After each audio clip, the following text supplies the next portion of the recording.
പിതാവിന്റെയും പുത്രന്റെയും പരിശുദ്ധാത്മാവിന്റെയും നാമത്തിൽ ആമേൻ. യേശുവിൽ ഏറ്റവും പ്രിയപ്പെട്ടവരെ, ഇന്നത്തെ സുവിശേഷം മത്തായിയുടെ സുവിശേഷം 18-ാം അധ്യായം 15 മുതലുള്ള തിരുവചനമാണ്. ഈശോ വചനം ഇങ്ങനെ പറയുന്നു: സഹോദരനെ തിരുത്തുക.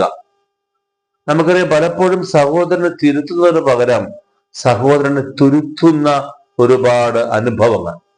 നീ തിരുത്തുകയാണോ, നീ തുരുത്തുകയാണോ? തുരുത്തുകയാണെങ്കിൽ നീ അവനെ ആട്ടിപ്പായുകയാണ്. അവിടെ സ്വാർത്ഥതയാണ് കടന്നു വരിക. നീ തിരുത്തുകയാണെങ്കിൽ അവിടെ സംഭവിക്കുന്നത് നീ സഹോദരനെ ഉയർത്തുകയാണ്. അവിടെ ആത്മാർത്ഥതയാണ് വരിക. അപ്പോൾ നീ തുരുത്താതെ തിരുത്തി നിന്റെ ആത്മാർത്ഥത ദൈവത്തിന്റെ പക്കൽ സമർപ്പിക്കുക. നമുക്ക് തീർച്ചയായിട്ടും നമ്മുടെ സഹോദരന് വേണ്ടി പ്രാർത്ഥിക്കാൻ സാധിക്കും. നേരിട്ട് ചെന്ന് നമ്മൾ തിരുത്തുക ചിലപ്പോൾ ബുദ്ധിമുട്ടാണ്. പക്ഷേ ഓരോ ദിവസവും ഈ സഹോദരന് വേണ്ടി പ്രത്യേകം നിയോഗം വെച്ച് പ്രാർത്ഥിച്ചു കഴിഞ്ഞാൽ അവിടെ വലിയ മാറ്റം സംഭവിക്കും.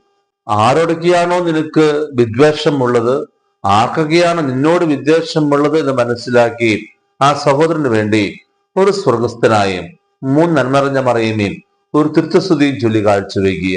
രാവിലെ എഴുന്നേൽക്കുമ്പോൾ കിടക്കപായിൽ കുത്തിരുന്നും രാത്രി കിടന്നുറങ്ങാൻ പോകുമ്പോൾ ഈ കിടക്കപായിൽ കുത്തിരുന്നും നീ പ്രാർത്ഥിക്കുമ്പോൾ ആത്മാവ് പ്രവർത്തിക്കും, വലിയ മാറ്റമുണ്ടാകും. ഈശോ അനുഗ്രഹിക്കട്ടെ. ആമേൻ.